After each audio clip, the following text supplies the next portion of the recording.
வணக்கம் மக்களே. இன்றைக்கி நம்ம இந்த வீடியோவில் 6 தலைமுறைக்கு சொத்து சேர்த்த ஒரு சீரியல் நடிகை, தன்னோட 52 வயசுலேயும் இப்போவும் சிங்கிளாக இருக்கிற ஒரு நடிகையை பற்றி தான் ரொம்ப விரிவான ஒரு தொகுப்பாக பார்க்கலாம் வாங்க. ஐஏஎஸ் கனவுகளை பற்றி படிச்சுக்கிட்டு இருந்தவங்க தான் இந்த நடிகைன்னே சொல்லலாம்.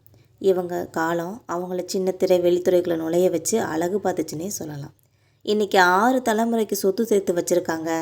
இவங்களோட சீரியல் 90s கிட்டுகளோட ஒரு ஃபேவரட்டான சீரியல்னே சொல்லலாம்.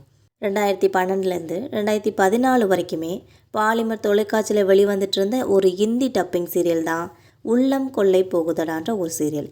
இந்த டைட்டில் பாடல் இன்றைக்குமே எல்லாருக்கும் நினைவிருக்கும்னே சொல்லலாம். காலம் கடந்து வந்த காதல், அதையொட்டின திருமணம், தம்பதிகளுக்குள்ள நிகழ்கிற ஒரு சிக்கல்கள், இந்த மாதிரி குடும்ப கதையாக ரசிகர்களோட கவனத்தை ரொம்பவே ஈர்த்து வந்த ஒரு நாடகமாகவே இருந்துச்சுன்னு சொல்லலாம். இந்த தொடரில் நடித்தவங்க தான் நடிகை சாக்ஷி தன்வார் அவர்கள் என்பது குறிப்பிடத்தக்கது.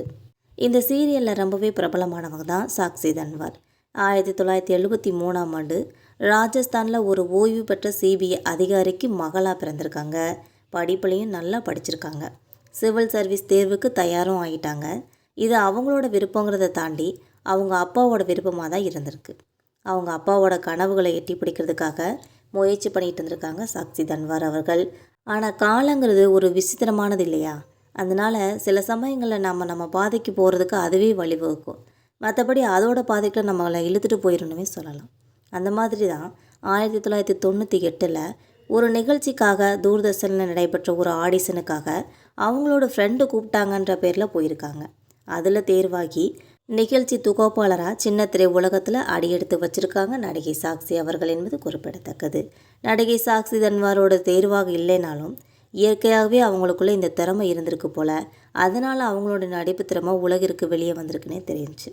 இந்தியில் ஒளிபரப்பான கஹானி கர்கர்கி அப்படிங்கிற ஒரு சீரியலில் மருமகள்ன்ற கதாபாத்திரத்தில் நடித்து வந்திருக்காங்க சாக்ஷி அவர்கள். இதுக்கப்புறமா ஒரு முக்கியமான கதாபாத்திரமாக இவங்க தான் பிரிஞ்ச குடும்பங்களை சேர்க்கவங்களாக இருந்திருக்காங்க. 8 வருஷமாக ஒளிபரப்பாயிட்டு இருந்த இந்த தொடரில் தான் ரொம்பவே பெரும்பாலான வீடுகள்லேயும் ஒரு அழைக்காத விழுந்தாளியாக இவங்க போய் சேர்ந்துட்டாங்கன்னே சொல்லலாம். இதை தொடர்ந்து நிறைய சீரியல்களில் நடிச்சிட்டு இருந்திருக்காங்க. 2011 வெளியான உள்ளம் கொள்ளை போகுதனால் தொடர் மூலமாக தான் ஒரு பெரிய அளவில் ஹிட் கொடுத்து நம்ம தமிழில் அறிமுகமாயிருக்காங்க. இன்றைக்கும் பலருக்கும் ஃபேவரட்டான ஒரு தொடராக நாஸ்டால்ஜியான்ற ஒரு அனுபவமாகவும் இருந்து வந்துட்டுருக்கு இந்த தொடர் என்பது குறிப்பிடத்தக்கது. சின்ன திரையில் மட்டும் இல்லாமல் வெள்ளித்திரையிலும் சாதிச்சிருக்காங்க சாக்ஷி அவர்கள். இந்தியாவோட அதிகபட்ச வசூல் சாதனை படமான ஆமீர் கானோட தங்கல் படத்தில் அவங்களுக்கு மனைவியாக நடிச்சிருப்பாங்க.